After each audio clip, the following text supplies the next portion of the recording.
Ladies and gentlemen, welcome back to another episode of The Walk Around. Grab your popcorn, get some drinks, and enjoy the show. Alrighty, what's up guys, and welcome back for episode 9 of season 3 of The Walk Around. And as you guys can see, we have got an absolute beauty of a bike here. I mean, this is by far one of the nicest bikes I've seen, not only in the shop, but just, with my own bare eyes. Yeah, no guys, this thing is absolutely beautiful. Guys, this is a 2010 Yamaha YFZ-R1. And guys, this thing only has 37,000 Ks on the clock, and it's selling for $129,900. So unfortunately guys, I'm not 100% certain if this is like one of the big bang models. I don't think it is. I think maybe they were a little bit older, but I'm actually gonna quickly check and just find out for you. Alrighty, so apparently it's not called a big bang, it's just called a cross plane, and that engine ran from 2009 to 2014. So this is, in quotation marks, a big bang. So yeah, I mean, call it what you want guys. It's absolutely beautiful. It's got a very low profile, Like it's just very, very low seated, nothing too crazy going on the top. Like they've put a lot of bike into not a lot of frame. And I mean, wow, no, this thing is absolutely beautiful. I mean, look at these exhausts guys. Twin arrow pipes right out the back, fitting in there absolutely perfectly. I mean, I'm sorry, I have to sit on this thing just to see. Very, very comfortable. Very similar to the 08 CBR with the handlebar position in correlation to where your butt and your feet sit. But yeah, guys, this thing is absolutely beautiful. Look at the front of that bike. Oh, I'm falling over. But look at the front of that bike. Absolutely gorgeous, gorgeous, gorgeous, gorgeous, gorgeous, gorgeous. Yeah, this thing is beautiful, guys. There's quite a little bit going on here. So I'll get into everything, but yeah, no, nonetheless, guys, this thing is just absolutely beautiful. Wow. I love the yellow with the black. It looks so good. I mean, this even looks like it's been powder coated. Yeah, it is. Powder coated exhaust shields there. Absolutely beautiful. But yeah, guys, I'm gonna have to just actually jump straight into this video. Otherwise, I'm just gonna keep, finessing over those different things here. But yeah, as we always do, guys, have a look at any sort of modifications / things that I want to bring light to, and then following that, we'll have a look at some damage here and there, if there is any. This bike is very, very, very clean. And then yeah, we'll give you guys a nice little startup, which I'm very excited for. So yeah, nonetheless, guys, let's just jump straight into it. Now, as you can see, these aren't necessarily your stock grips, but they are YFZ-R1 grips, and they look super snazzy on here. I must say, it's nice to just have that little bit of an extra touch there. And then up at the top here, we've got a RSC steering damper. Now, don't worry about that. It's fine if it does that. It actually moves on a little pendulum here, so you guys can see it's all able to move. But yeah, essentially what this does is just stiffens up your steering so that at those higher speeds, you don't have what's known as a death wobble. So, hey, how are you, man? Okay. Good to see you, man. It's Captain Jack's boys. Sorry about that, but yeah, essentially, it's just going to prevent what's known as a death wobble. So it just stiffens up your steering, because at those higher speeds, there's not a lot of pressure on that front wheel, and it can really start to just wobble with your handlebars like that. So yeah, not something that you want to experience. But yeah, boys, next up, I did have a look over here. Again, one of the nicer modifications, or more common modifications that I'm seeing. I'm seeing a lot of it nowadays, but steel braided lines. This bike definitely didn't come stock with him. So it's as I always say, for the average rider, for the average Joe, we're not gonna notice the difference. But for, the higher level riders, you can definitely notice a difference. For us average Joes, it's more so just like a longevity thing. It's gonna hold up much longer than your normal rubber lines. And honestly, they just look a little bit snazzier. I must say. Then guys, as you can see, you've got some nice tank grips over there. Again, very, very common nowadays. I'm seeing a lot of that. There's this specific tank pad. It must work very well, because I see them all over the place. Even on like the MotoGP bikes, they actually use that similar pattern, but it's actually clear. But yeah, nonetheless, super, super nice to have that on there. I'm kind of trying to work my way backwards here. I'm going to do my best. I might have to pop back here and there. But anyways, as I said, guys, I'm very much so of the impression that this has been powder coated. It looks like it's been powder coated, just based off of the finish on there. But yeah, super, super nice, I must say. And then you've got a nice little, it doesn't really serve a purpose. I don't know if you guys can actually see that, but yeah, it's just like a little, it just cleans up this, losing my words here. Rear brake master cylinder. So instead of it just looking like a normal little plastic thing and having that nice little cover on there, it just makes it look a little bit better. So nice to see that, I must say. And then one of your most common modifications or accessories you're going to see is your rear stand pins. Again, guys, if you watched any of the previous episodes, you'd know any sort of maintenance, taking photos of your bike, chain maintenance, oil services. Anytime you're working on your bike, it's nice to actually just have those on there and get your bike in a nice position for you to work on it. Let's just say that. And then, as I already mentioned, guys, some beautiful twin arrow pipes coming out the back. It must be specific for this model, well, for the R1s, purely because of how well it fits there. I might be wrong, but it's a possibility, because also on the right side you've got your branding, and then on the left side you've also got your branding. So I think this is specific for the R1s, but yeah, looks absolutely menacing, super, super, super nice, and I'm sure these things sound brilliant as well. And we're just going to sort of work our way around the back here. Very nice. I think that's a Michelin 2CT, if I'm not mistaken. No, it's not. It is 2CT, yeah, power 2CTs. So yeah, very, very nice rear tire.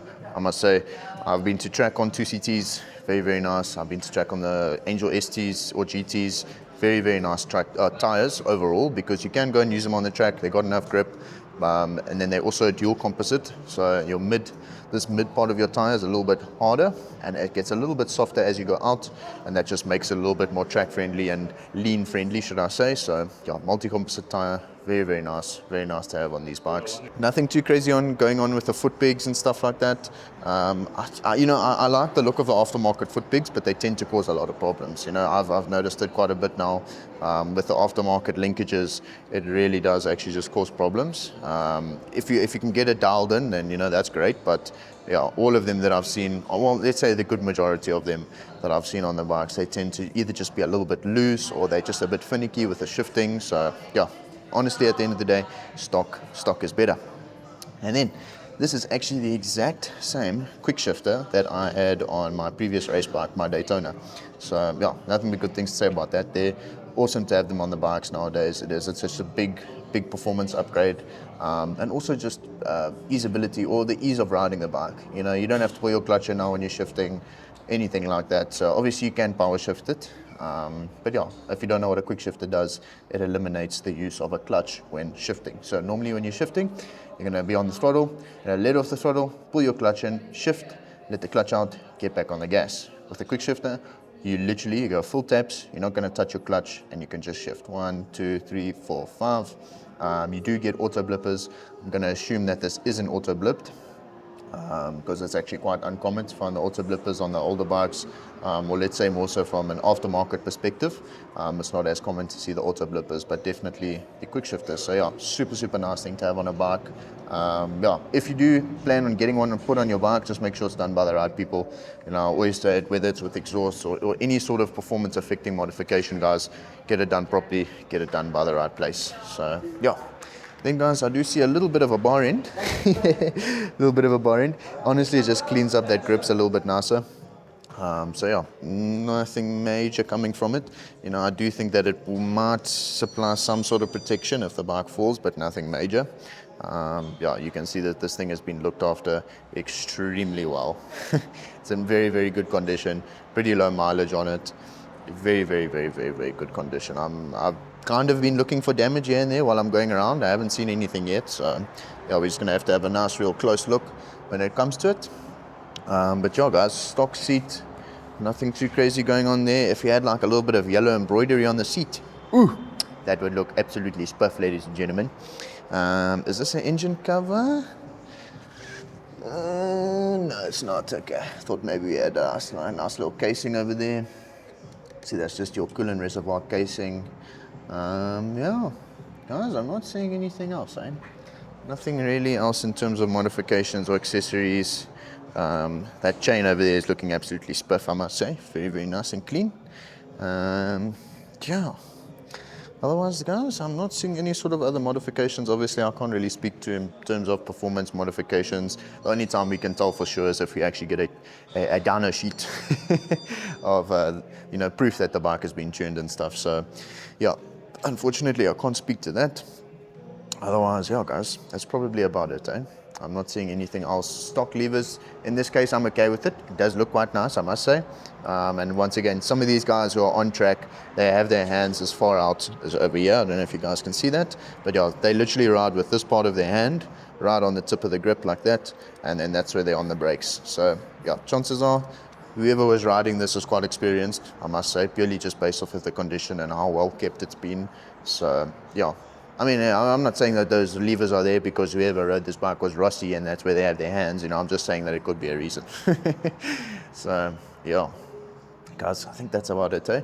Now, I do just want to mention, it's something very interesting.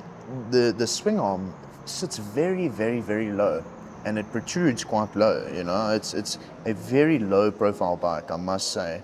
And is that... I don't know if that's a lowering linkage over there at the bottom. It's all very low. I've never actually had a real good look at these R1s. That swing arm almost looks like it should be the other way around. But, I mean, yeah, they must know what they're doing.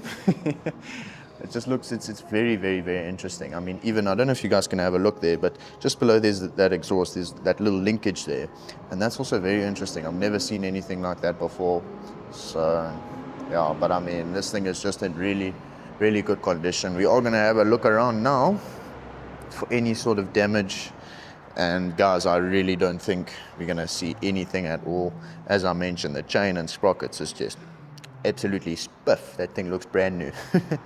This bike almost looks brand new, I must say. And it really, really, really does. It looks absolutely beautiful. The only thing is like a little bit of paint coming off here on that shifter. I really can't see any sort of evidence to say that this thing has been dropped or anything like that. It's in really good condition. If you guys are wondering why I'm checking here, if you drop your bike, chances are, excuse that, it's just it's an old blister, don't look, but yes, if you drop your bike, this is one of the first places that's going to hit the ground, and this is one of the first places that I like to look for damage underneath here, like right on there where I am now. I don't know if you guys can see that, but over there, and then at the bottom of your shifter, so like down here. But also on the likes of your, sorry, not your shifter, your foot peg, but also on the likes of your shifter. That's why I was kind of twisting this thing around to see if there's any wear and tear on the bottom, but nothing, eh?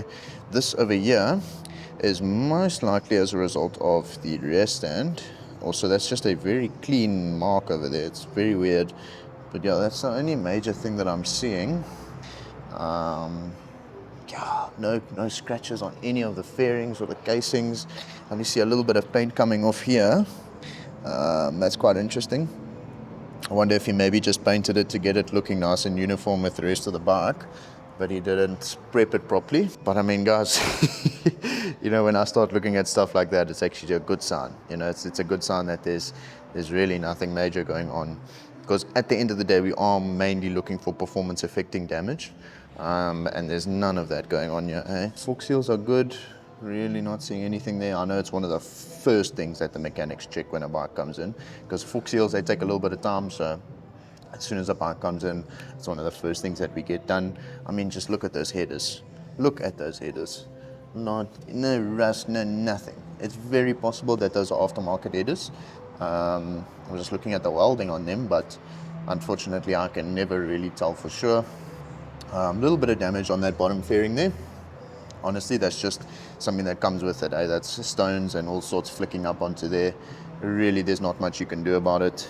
A little bit of wear and tear on that radiator just from bugs and whatnot flying into it, but yeah, unfortunately you really can't avoid that unless you get yourself a radiator guard, which is definitely a good investment if you ask me. But I mean, yeah, guys, just look at all of this. It's all so clean, original casings. It's all just in such good condition, eh? Absolutely beautiful bike. Beautiful, beautiful, beautiful. Yeah, no, guys, honestly, I'm not seeing anything wrong with this thing. It's literally just on that one side with the scratch on the swing arm here, which is very interesting. I really don't know how that happened. And then just a little bit of paint missing on this where the shifter attaches there. Otherwise, guys, absolutely nothing. Which means it's time for a startup, ladies and gentlemen. I've been waiting for this. I've been waiting. Beautiful dash, I must say. Alrighty. Holy moly.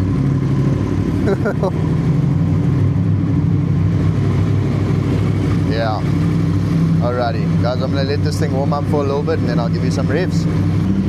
I hear the revs are dying down a little bit, so it is getting there. There we go. Now it's really settled down. Alrighty, I'm gonna give it a rev, boys. It's gonna take it up to about maybe 4,000, 5,000 RPMs.